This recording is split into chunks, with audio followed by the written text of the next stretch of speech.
प्रेरणादायक कहानी। मन का राजा। कोसलपुर के राजा बड़े परोपकारी थे। एक बार पास के राज्य काशी के राजा ने कोसल पर आक्रमण कर उस पर अधिकार कर लिया। हार के बावजूद कोसल के राजा ने आत्मसमर्पण नहीं किया तथा किसी तरह से बचकर राज्य से दूर चले गए। कोसलपुर की प्रजा अपने राजा के चले जाने से परेशान रहने लगी। काशीराज ने देखा कि प्रजा हृदय से अपने राजा को ही याद करती है। काशीराज ने घोषणा की कि जो कोसल के निर्वासित राजा को पकड़वाएगा उसे 1000 स्वर्ण मुद्राएं तथा कई गांव इनाम में दिए जाएंगे।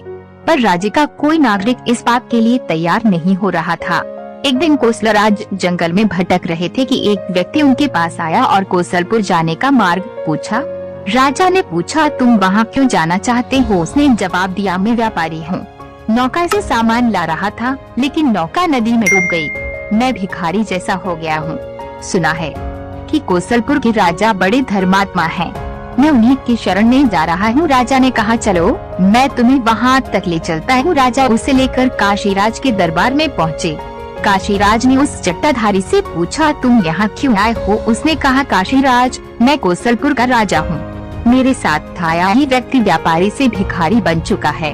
आप मुझ पर घोषित इनाम की स्वर्ण मुद्राएं देकर इसकी सहायता करें। ये देख काशीराज है तब रह गए।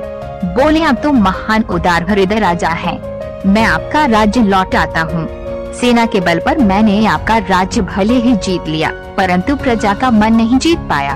प्रजा के मन के राजा तो आप ही है। राजा ने कोसल नरेश के सिर पर मुकुट रख दिया और स्वयं काशी की ओर वापस लौट गए।